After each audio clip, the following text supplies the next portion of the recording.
Саламатсыздарбы балалар, 3-35 есебімізді шығарамыз.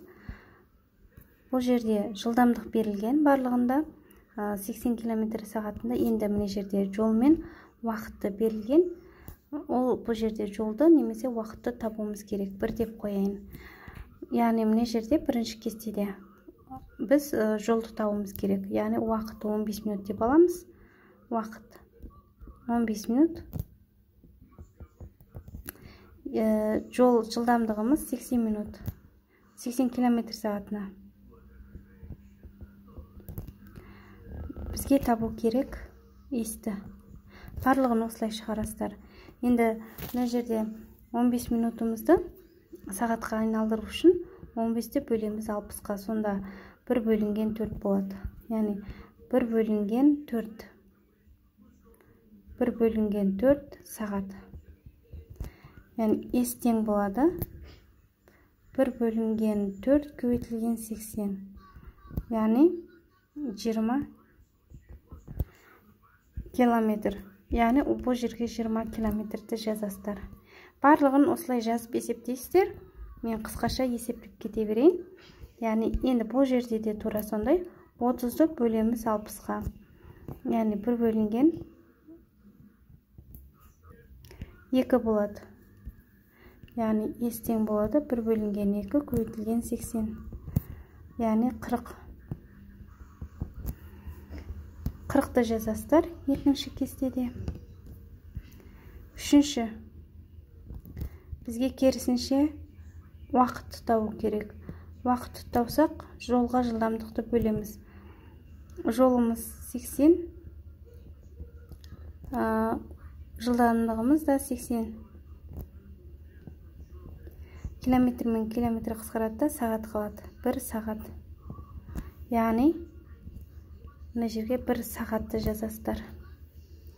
Келесі 4-ші есебімізде сағат белгілі, яғни жолды табу керек. 4-ші есебімізде бізде уақытты табу керек қой, керісінше.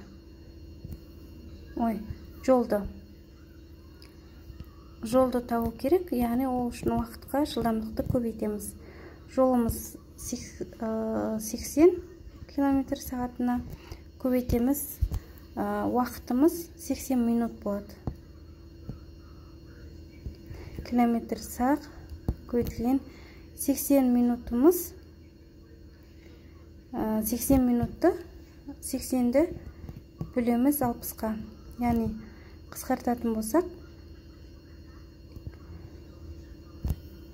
20-ға қысқарсақ 4, 20-ға қысқарсақ 3 сағат болады. Яғни көбейтеміз 4 бөлінген 3 сағат. Сағат пен сағат қысқарады. Яғни 320 бөлінген 3. Келесі 5-ші. Уақытты табу керек. Яғни ес бізде 120, жылдамдық 80.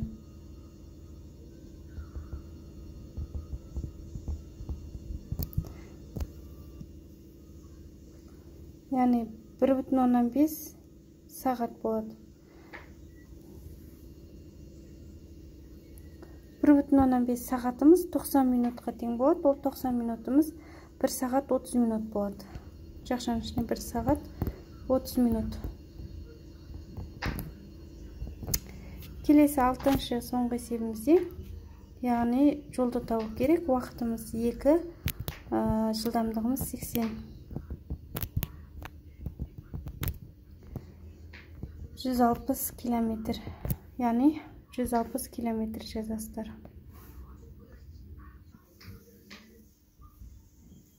Осымен есебіміз аяқталды. Сау болыңыздар.